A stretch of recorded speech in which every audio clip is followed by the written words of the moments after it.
Yeah. Okay. Hello, everybody. It is a pleasure to have Professor Rossella Fabbrichesi, Professor James Liszka, Professor Ivo Ibri, Professor Robert Innes, and Professor André Detienne, and Professor David Dewar, and all the others here. And we are in this is this 22nd International Meeting of Pragmatists, and today is the third day, lecture 3, that will be performed by Professor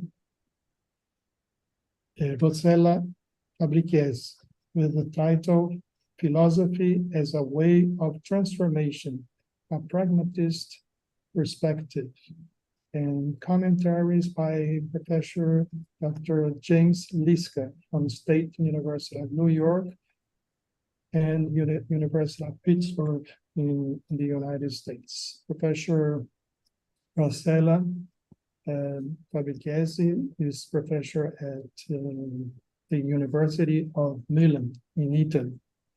Professor Rossella, it's a pleasure to have you here, and you can start your lecture.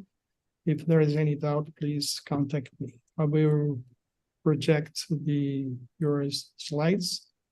So, thank you so much also for the slides.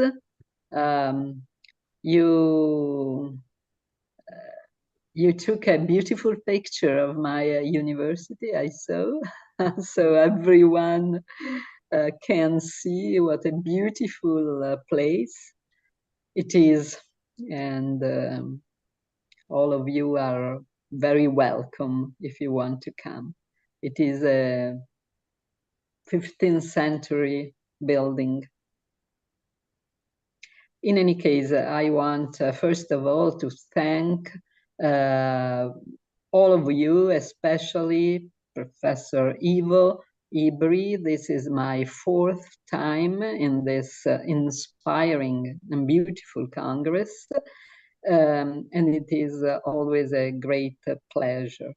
Thank you especially also to all the staff, because it was so kind, so competent, and again, it was a real pleasure to be here.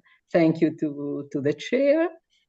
I can't see my slides, but okay. Yes, the title is slightly transformed, but nothing changed, I think. The path to transformation, so I transformed it. This is the court.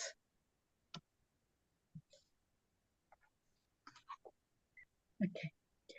In this paper, I would like to dwell on a particular topic, what today we would call a meta-philosophical issue. What is the nature of the particular discipline we study? Whom is it addressed to, and what is its purpose? This, as we know, is a fundamental problem, both when we practice philosophy as scholars and when, as students, we have to shield ourselves from the uncomfortable questions asked by friends and relatives. What is philosophy for? What will you do with this kind of knowledge? Philosophy is different from other disciplines, seemingly useless, a mere intellectual form of entertainment, it seems. Plato and Aristotle already posed the problem, and Aristotle conclusively said, philosophy doesn't serve any purpose. It only teaches us to serve no one. Philosophy has been formulated in many different ways, but what is striking is that in ancient times, it was very different from today. it would seem like there is no philosophy with a capital P that is a universal idea of philosophy. Rather, to adopt the interpretive perspective of pragmatism, there are various ways of practicing philosophy and of producing philosophical effects. Here, I would like to argue, drawing on some traces of ancient thinking, that philosophy should not be regarded as abstract speculation, as a pure theory concerning this or that area of knowledge, but, as Seneca said, as a resource for action. In Greek and Hellenistic philosophy, and to some extent even within Christianity, philosophy was understood as the art of living well. Happiness, however, was not to be regarded as pleasure, euphoria, and outburst and thus dissipation of forces, but as an expression of self-mastery and self-surveillance over one's own doing. A happy life was thus a wise life, a life directed toward knowledge and oriented toward the transformation of self and work. Epictetus had already made it clear in his lessons transcribed in the handbook. I read from the maxim number 49. I blush when someone asks me, explain the text of Chrysippus' work, if I am not able to produce actions similar to and in harmony with his discourses. Otherwise, what difference would there be between explaining a text by Homer or Archilochus and interpreting a Chrysippus fragment? Philosophy, Marcus Aurelius added, should not mean learning how to read certain authors and set them in their chronological context, or performing argumentative and logic exercises and using the propositions of language correctly. Rather, philosophy should be an actual practice that translates logos, discourse, into everyday gestures and behavior. To embody truth, to make this act of incorporation a tool at the service of life, becomes a commitment to the care of the self, where care indicates not psychological attention to one's interiority, but a kind of therapy aimed at healing one's way of knowing, speaking, and acting into the world. Now, the idea of translating knowledge into a life practice, into habitual behaviors that strengthen one's life conduct, seems to me to have a fully pragmatist quality. Take this quote from Seneca's letters to Lucilius. Philosophy teaches us how to act, not how to speak, and demands that we live by its norms to ensure that words do not contradict life and life does not contradict itself. There is a question that has come down to us from the Greeks, but perhaps we have not paid sufficient attention to it. That question is, what do we do with what we know? What can we do with our philosophy? If knowledge only serves to exercise our brain muscles, then it is something vain. Certainly in the Greek and Hellenistic world, and partly, as I said, in Christianity, one approached philosophy in order to adopt a different way of life, to effect a transformation of oneself. Pierre Hadot, a great commentator, a French commentator, writes, Philosophy is a way of living, a way of existing in the world, which must be practiced every moment, which must transform the whole of life. In antiquity, but also in the modern age, think of Spinoza, Pascal, Montaigne, Sartre, Foucault, philosophy was a method of spiritual progress which required a radical conversion, a radical transformation of one's way of being. To achieve this, it was necessary to undergo a process of ascesis. In Greek, it means a mental gymnastic, but also of training, but also the whole of the spiritual exercises, as Hadot says.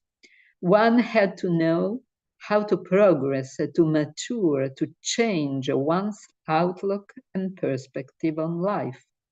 To be a philosopher was to have embarked on a certain itinerary toward Sophia, a path that involved the bios, the life, of those who engaged in it even before their logos. The decision to do philosophy thus took on the connotations of a true existential choice.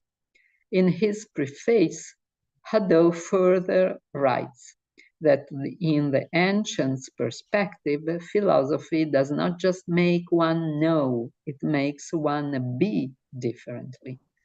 Man can be a philosophos, that means he is attracted by wisdom, but never really sophos, and he is a philosopher insofar as he has embarked on a spiritual path, a movement, a progression, though a never-ending one, toward this transcendent state, writes Hadot.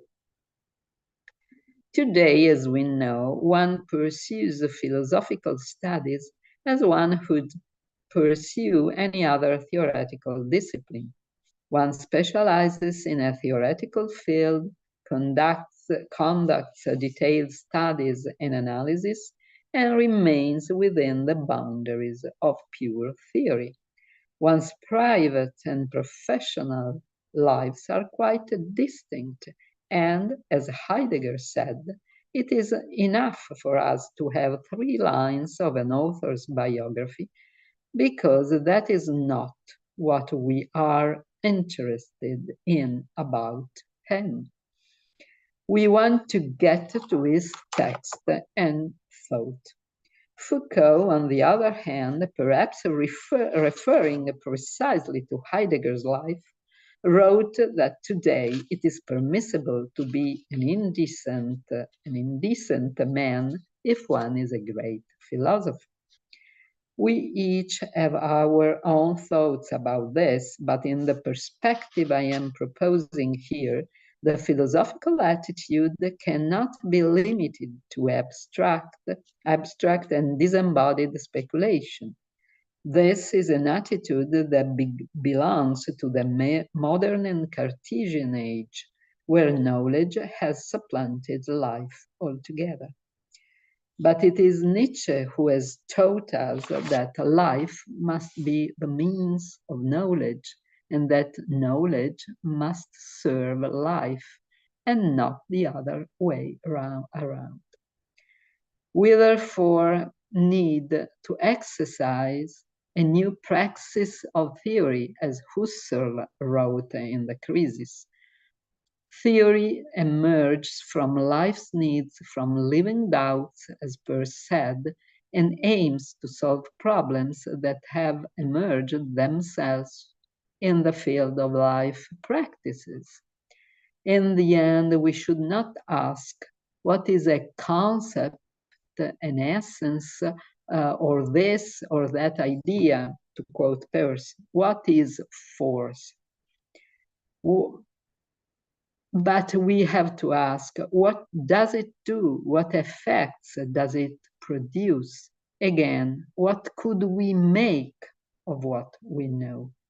Remember that Peirce also says thought is an action. Therefore, even pure, rigorous analytical theory is a form of action that arises from definite practical and ethical needs.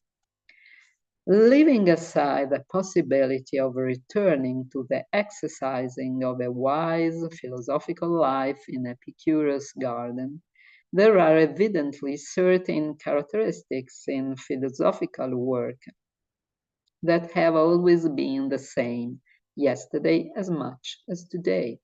Open discussions, friendship, a shared passion, aspirations in the educational and political fields in the broadest sense. The love of wisdom proceeds through the constant questioning of oneself, of the categories that guide one's thinking, and the norms and habits that guide one's action too, ultimately resolving itself in a work of radical transformations of one's overall view of what is real, true, right, beautiful, and good. And that means facing life in a different way, in a non-superstitious way, as Spinoza would have said. One may recall in this regard some key propositions of Foucault's hermeneutics of the subject. In the first lesson, we read, "Truth is not granted to the subject by virtue of a mere act of knowledge. There can be no truth without a conversion or transformation of the subject. Conversion should be understood according to its etymological meaning. To convert, to revert, to turn one's gaze either toward oneself while one is performing a certain mental operation, or toward what one is looking at. To convert to the self's practices, we might say, a kind of action that only philosophy can help us perform. One must then disentangle oneself, detach oneself from illusions, false opinions, enduring atavistic truths, and must reason about one's own reasoning. Melete Zanatu, the preparation to death, should also be understood in this sense, not only as a preparation for death, but as learning to die to oneself in order to find oneself reborn through a new form of thought and thus of life. Foucault speaks of technologies of the self, or pragmatics of the self, of practices of self-constitution, which are able to shape one's conduct, to help control and govern oneself, to rejoice, as he says, or Seneca says, in oneself. That is to say, this is a short quotation from the hermeneutics of the subject. It is in the relation to self, in the work of self on self, in the work on oneself, in this mode of activity of self on self, that philosophy's reality will actually be demonstrated and attested. Philosophy finds its reality in the practice of philosophy, understood as the set of practices through which the subject has a relationship to itself, elaborates itself, and works on itself. The spiritual exercise Hadot talks about. The reality of philosophy is this work of self on self. I am keen to reiterate that these Foucauldian statements, this particular way of interpreting ancient philosophy, does not refer to an advanced form of psychological introspection, of self-knowledge, or worse, of self-help. Rather, again, it asks, To what end do I follow the path of inquiry? What is the power of my knowing? Is philosophy able to transform my view of events, enhance my practices? Because if it is not, it cannot fulfill its task, which is not to lead us into the presence of truth, but to make us understand why we have such a deep need to attain the truth. That is why I speak of a conversion of the gaze.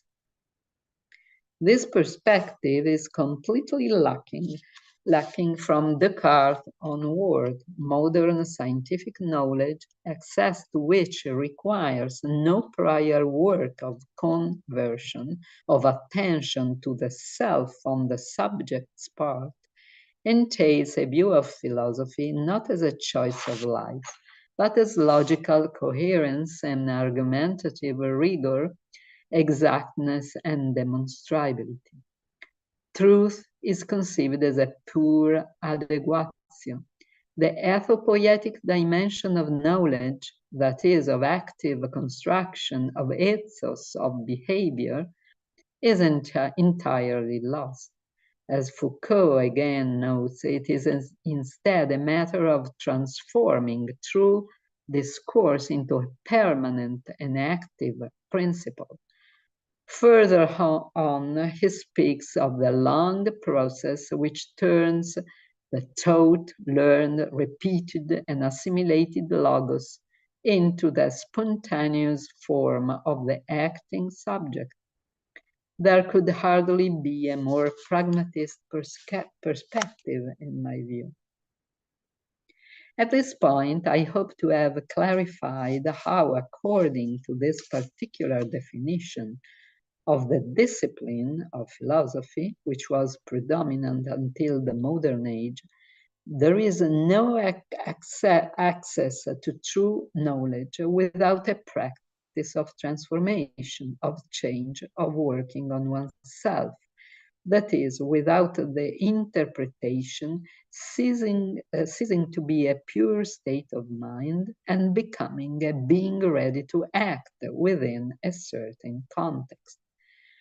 So let us not be confused by the words convert or transfigure, as Rorty so clearly put it in reference to pragmatist thought.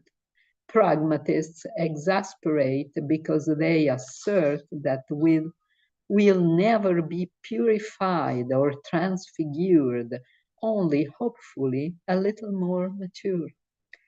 Why then can we say that pragmatist thought, as my title suggests, aims to transform the ethos of the self? I will try to clarify only Peirce's view here, although one can fruitfully advance in the direction traced by Rorty toward James, Dewey, and perhaps even neo-pragmatism. Peirce approached the study of ethics rather late, after the 1890s. He himself says that up to a certain point in his research, he did not grasp its relevance. I think that I skip a part and going to the next slide.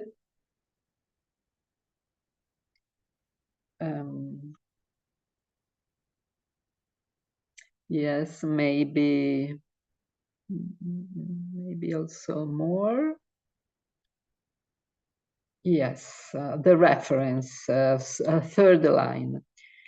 The references to ethics become stronger and stronger in the 1902 Minute Logic, eventually reaching their culmination in the 1903 Harvard Lectures, especially in the first and the fifth. Here, very significantly, the theme of normative sciences paves the way for the reformulation of the pragmatic maxim. The normative sciences are divided into aesthetics, ethics, and logic, as is very well known among Peirce's scholars. Aesthetics seeks what is most admirable in itself, regardless of any ulterior reason. Ethics is the study of what ends of action we are deliberately prepared to adopt, and why we are prepared to act exactly as we do. Finally, logic is the study of the means of attaining the end of thought. Yet it cannot solve that problem until it clearly knows what that end is. Above all, Peirce argues that logic cannot develop fruitfully except on an ethical basis. And ethics must be based on an aesthetics that takes a very clear form for Peirce. It is the search for the summum bonum, the most attractive ideal. The philosopher writes again, an ultimate end of action deliberately adopted, that is to say, reasonably adopted, must be a state of things that reasonably recommends itself to itself in itself. It must be an admirable ideal. The challenge of pragmatism, then, is to clarify what we are prepared to do insofar as we deliberately choose it, but also insofar as we are freely attracted to it. As I see it, then, there is a double aspect to the formulation of normative sciences, active and passive. Being ready to do first and foremost means being dominated by a kalos, a beautiful that seduces and subjugates us, that conquers us through the identification of the feeling it entails. And at the same time, it is an ethical domination of our choices, thanks to an ethos made up of reiterated and controlled exercises. At this stage, I would like not only briefly to follow up on Peirce's reflection on self-control, but to present the hypothesis that self-control may well be regarded as a translation of Stoic autarky, or the process of the self-constitution of a subjectivity resistant to unconscious habits and mere opinions, which I referred to earlier. Many critics seem to suggest this interpretation, noting that Peirce is not interested in action, which belongs to the domain of secondness, but rather in the governing and master through self-control his conduct. The idea of the reason's control and of work on oneself is typically Hellenistic, as we have seen. However, it is clear that precisely in order to clarify what logical reasoning is, Peirce needs to turn to ethics. Logic can be of no avail until one knows what it is that one is trying to do, which is precisely what ethics has to determine. Reasoning is a form of action, and in that sense, it requires self-control within a range of clearly ethical considerations. With them, the referral to deliberate conduct and the process of self-control is definitely initiated. Pragmatism is therefore closely intertwined with ethics, understood not as a deliberation of what is right and wrong, but as the study of those ends of action we are deliberately prepared to adopt. In other words, what am I prepared deliberately to accept as the statement of what I want to do? What am I to aim at? What am I after? To what is the force of my will to be directed? This is a very important quotation, in my opinion. In this sense, every logical resolution has an ethical basis. It is the study of the means of attaining the end of thought. It cannot solve that problem until it clearly knows what that end is. Life can have but one end. It is ethics which defines that end. It is therefore impossible to be thoroughly and rationally logical except upon an ethical basis.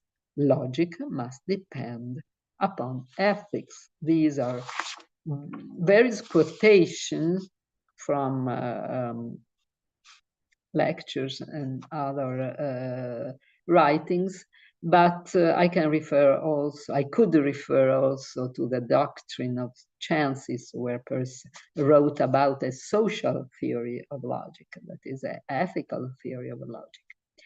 This is reasserted in the 1905 text, What Pragmatism Is, where the distances between pragmatism, or better practicalism, and pragmatism are established, emphasizing the Kantian roots of the latter term that indicates what is pragmatisch, not praktisch, what expresses a relation to some definite human purpose.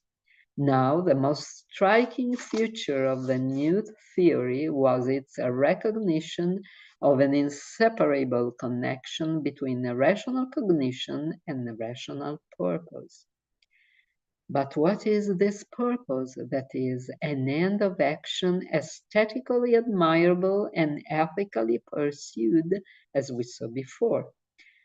I could answer with Peirce, it is the development of concrete reasonableness, of giving a hand toward rendering the world more reasonable. It seems to me that a pragmatist question can be expressed, as I already said, in the following way. What can you do and what do you want to do, the rational purpose, with what you know, the rational cognition? Was the problem different for Socrates, Epictetus, and Marcus Aurelius, or indeed for St. Augustine, Spinoza, Pascal, Sartre, or any other philosopher worthy of the name?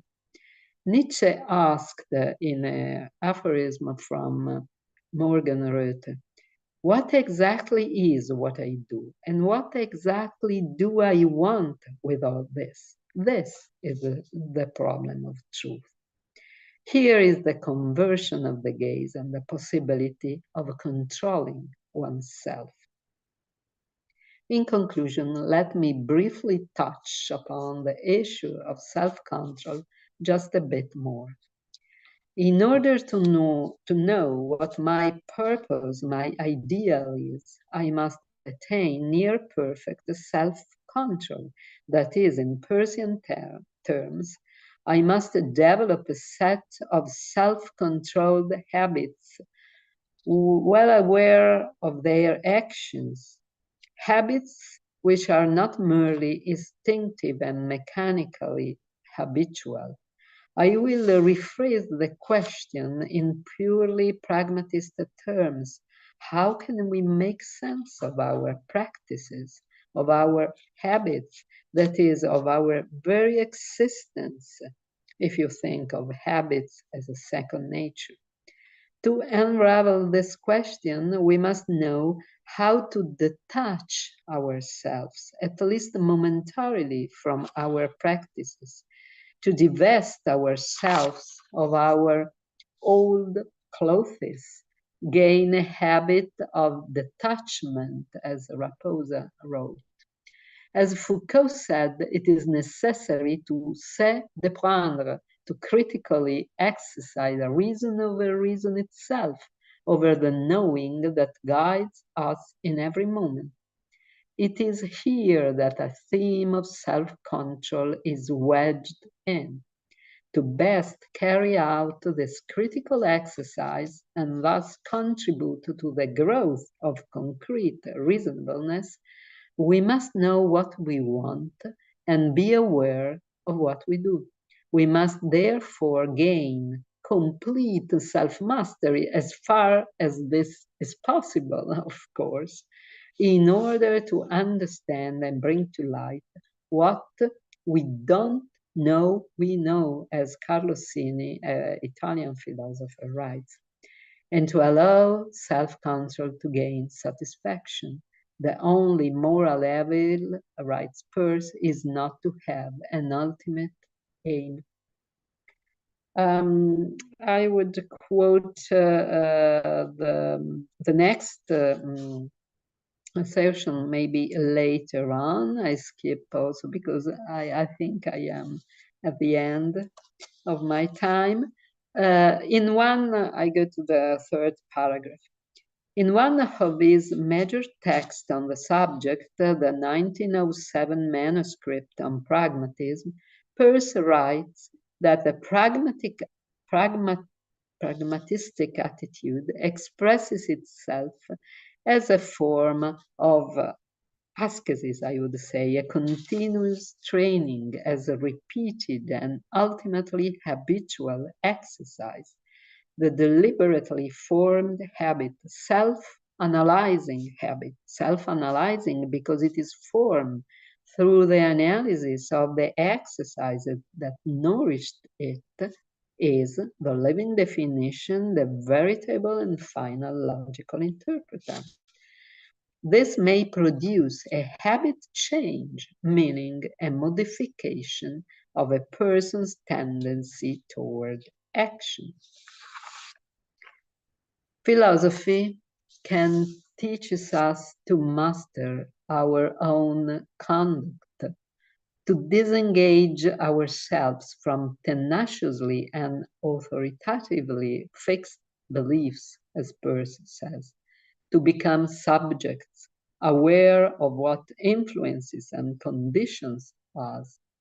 Ethics teaches us to control our habits by having a rational ideal in view and to translate the self-control into a habit change that will lead us to better actions, more prosperous, prolific actions that engender new truths.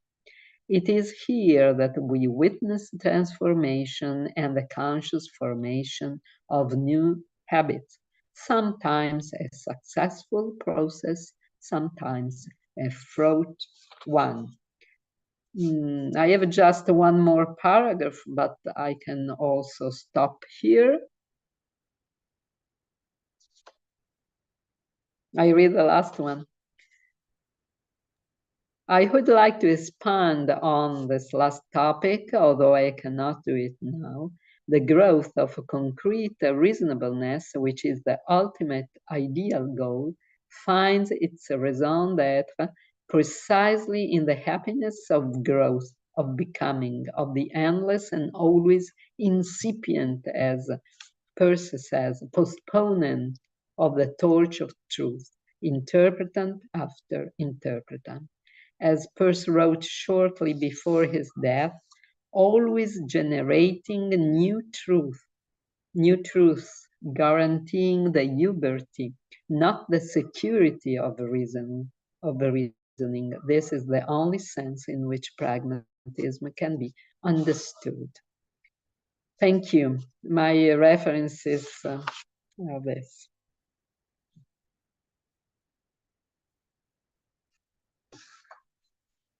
Thank you very much.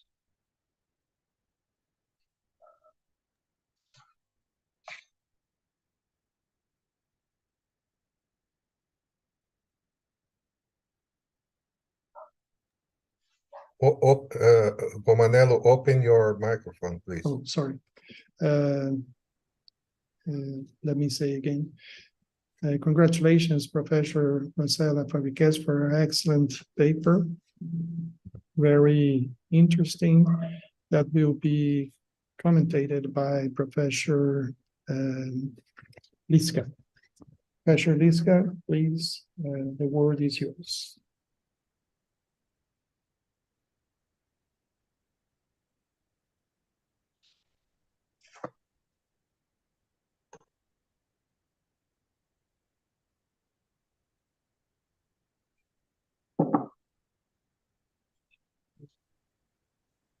Showing up.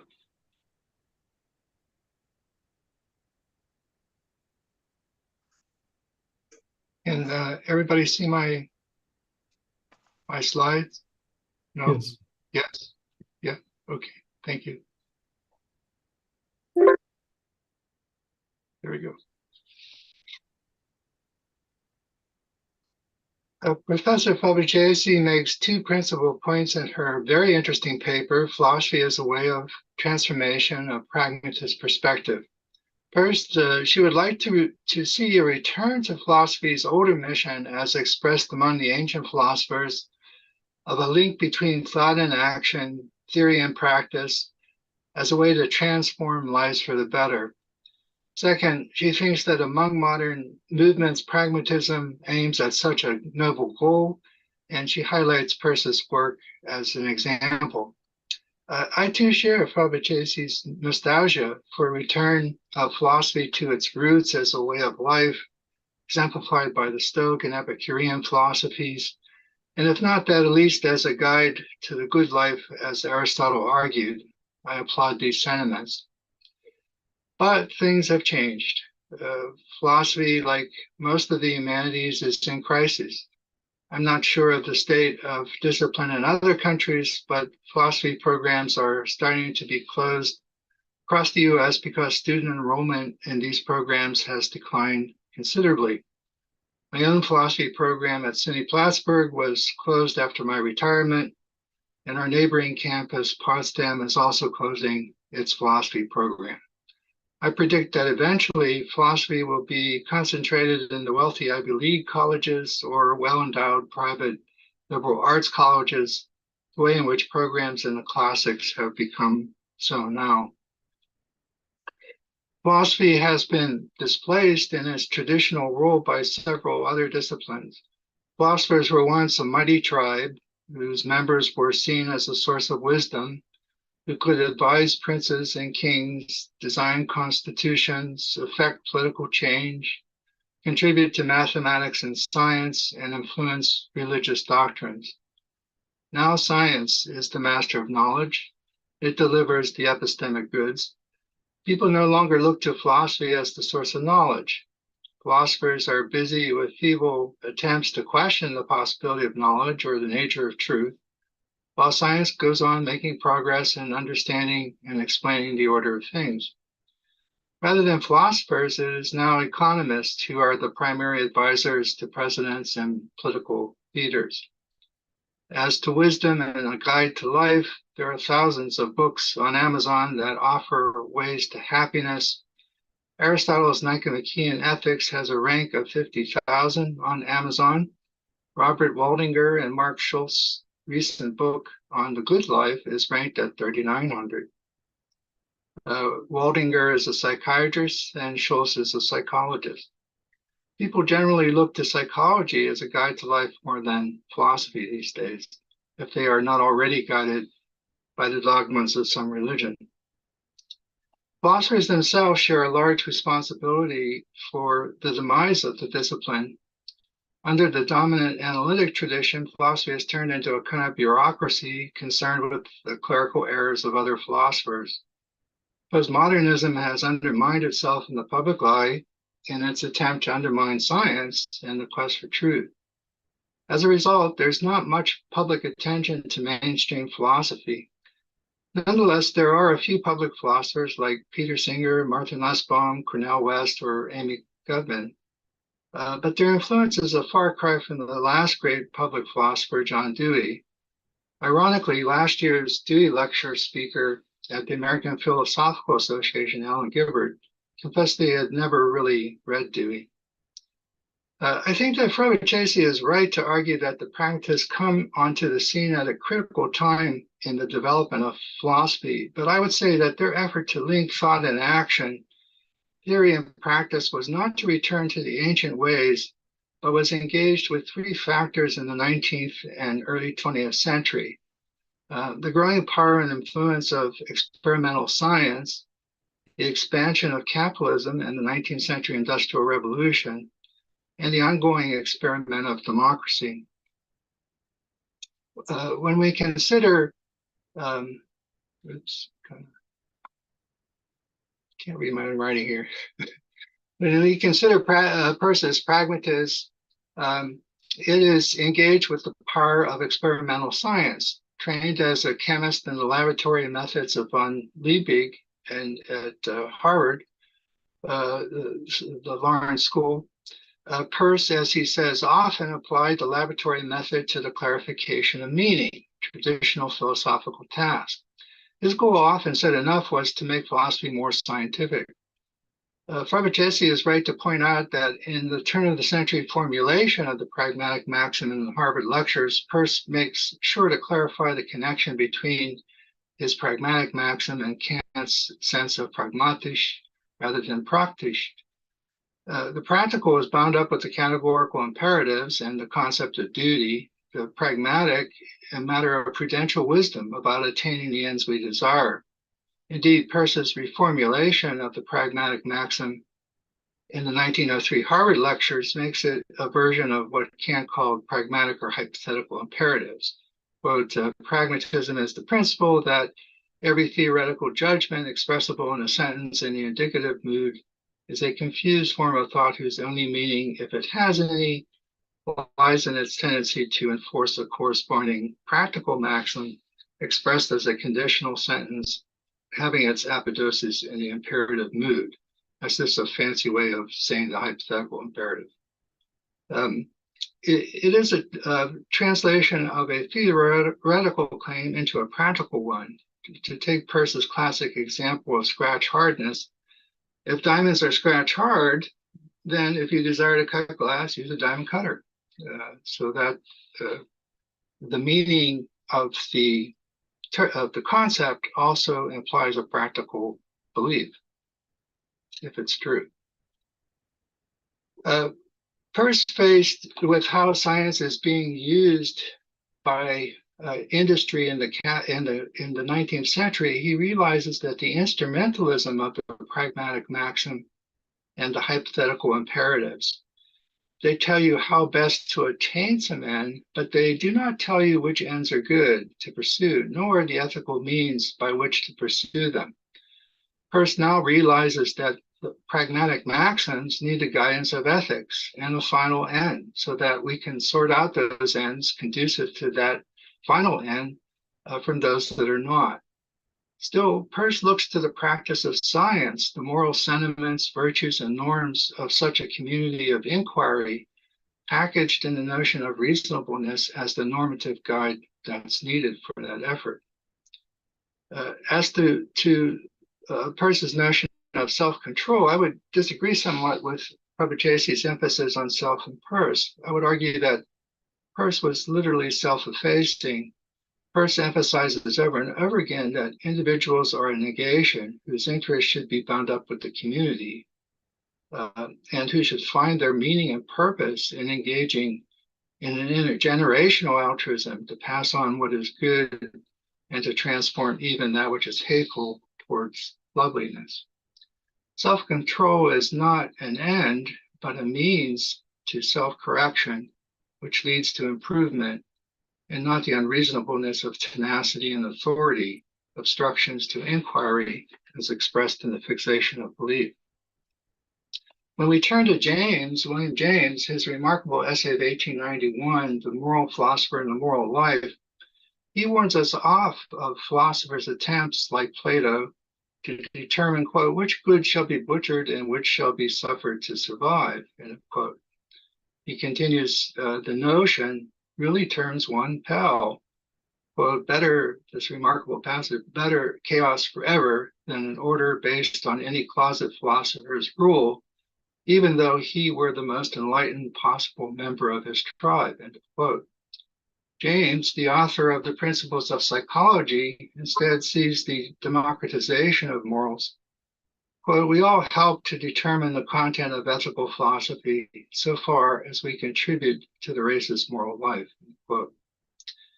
In another remarkable essay, The Need for a Recovery of Philosophy, written in 1917, Dewey warns philosophers that they are on the road to irrelevance and obscurity. Quote, philosophy recovers itself, Dewey writes, when it ceases to be a device for dealing with the problems of philosophers and becomes a method, cultivated by philosophers for dealing with the problems of men. End of quote. Hilary Putnam calls Dewey a hero for seeing that the function of the philosopher is to contribute to the solution of practical problems. Dewey walked the walk and became the premier public philosopher of the 20th century, engaging in a wide range of problems of the day, from education to global politics. For this reason, in the spirit of Dewey, I applaud Fabbrichesi when she urges that we, quote, need to exercise a new praxis. Oh, I must have missed a page here. However, given his ethical naturalism, Dewey emphasized the important role of science in the study of human problems and moral life. He advocated for a complementary and cooperative role between philosophy and the natural and social sciences. Although he argued against scientism, Dewey saw an important connection between the great community of social democracy and scientific practice exemplified in the scientific community, as Peirce did. If I were to hold up a model of philosophy done in the pragmatist spirit that Fabbrichesi advocates, I would point to the example of environmental pragmatists, particularly Brian Norton. He sees environmental pragmatism as a practical philosophy engaged with actual environmental problems that must work with other disciplines, particularly science, and to work within democratic practices and institutions to resolve those issues. Thank you.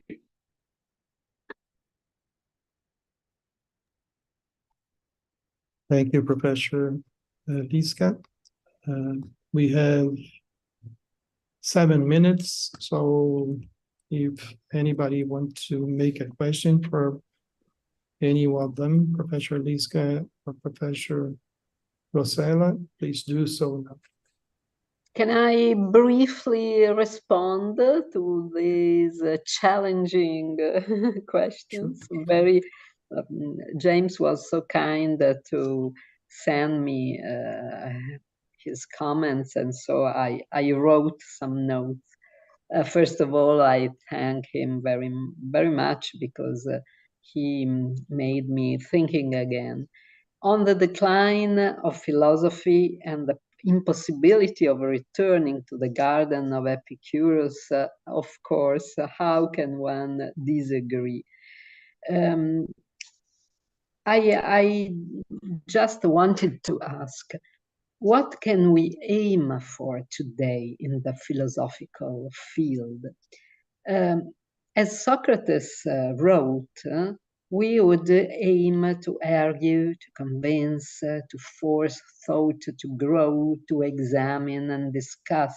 Remember that beautiful quote from the Apology, in which Socrates, Plato, of course, wrote, "An unexamined life is not worth living."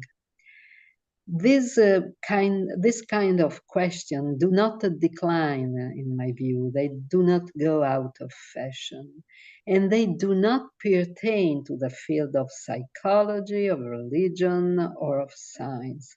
This discipline, as James said, do not tell you which ends are good to pursue, nor the ethical means by which to pursue them. I would add, they do not tell you why you must have hands to live happily and why you must consider them good.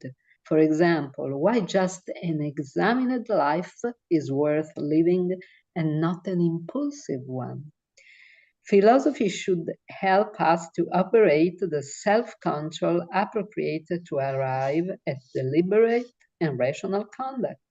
Peirce writes this, as we have seen, and it should be understood carefully, I think. Self-control is not a form of introspection or psychological therapy. It is a form of logical inquiry and then of a practical exercise.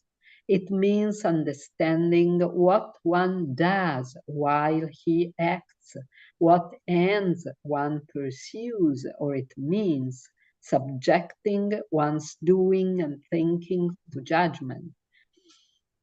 sifting through one's unconscious habits and practicing new ones. And exactly those questions do not find answers in psychology, but only in philosophy. As for the self that you noted, and it is very important to explain well what is self-control and the idea of self in Peirce. Certainly Peirce is not a philosopher of subjectivity and of the self. We read in Peirce without the possibility of misunderstanding that man is a sign, and even an external sign, that the self is formed by subtraction and negation, that there is no capacity of introspection, etc., etc. The self is nothing else than a bundle of habits, we read, and it coincides with its social circle. But it is, I think, precisely this bundle of habits that we represent, habits that are always public and never private, that we must know how to educate, control, transform, exactly through new habits. At the end of life, this is the quotation I skip off in my speech. At the end of life, I think that Peirce was thinking, he did think to a personal self too. He wrote, and it is a quote from Brandt, Peirce's life, "If I had a son, I should instill into him this view of morality, that is, that ethics is the science of the method of bringing self-control to bear to gain satisfaction, and force him to see that there is but one thing that raises one individual animal above another, self-mastery." I think this is the same goal that Greek and Hellenistic philosopher had. In any case, thank you so much. Thank you, Professor Rossella. Professor James Liszka, would you like to counteract? Well, I'd rather hear anybody else that had comments on the professor's paper, and rather than just respond. I've said my say, so I'd like to listen to any other questions or comments. Okay. If there are none, I can always talk. Thank you. Anybody would like to make a question for Professor? Please, Professor David Dearworth, can speak. First got it right. Schiller over Fichte and Hegel, period.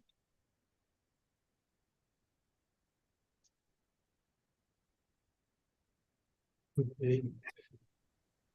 Anybody else? I agree. Perfect. So we are right on time, 15:30. So thank you. Maybe Andre Please. wants to. Yes, actually, Rossella, you actually answered the questions I had in mind. I want to attract attention to a reference I put in the chat to a book that is not really well known. It's a book that was published in 2022 titled Peirce's Pragmatism, A Radical Perspective, and it was written by Epiphanius San Juan Jr. Epiphanius San Juan is someone who is now, I think, about 85 years old. He is one of the great intellectuals, public intellectuals and philosophers and poets in the Philippines. And I find it remarkable that he chose to go back to his years of study at Harvard, where he studied American philosophy. But towards now the approaching end of his life, to write that book. And that book is remarkable in many ways because he provides an examination of Peirce's pragmatism that is scholarly wonderful because it is so subtle. He understands all the pitfalls and he goes all around them as though he was indeed quite an expert in Perse. And then he takes all of that and radically provides a program that is a rereading of the history of cultures and of applications of all of that to contemporary issues. It is quite a read, I have to say. So I recommend this. Thank you. I'm going to read it. It is very recent, I see. Yeah. Who is that again? Andre? Epifanio San Juan Jr., Perse's Pragmatism, a Radical Perspective, at Lexington Books. It is in the chat, the title. Thank you. Thank you to you all. Thank you for the patience. Maybe I talked too much. It was excellent. Well, thank you all for these wonderful speech and comments. And we hope, as Professor Ibri said, see you all next year in person. Thank you very much. Congratulations. Thank you. Excellent. So 15 minutes, 15 minutes for a break of 15 minutes. thank you. Is that right? Bye to everyone.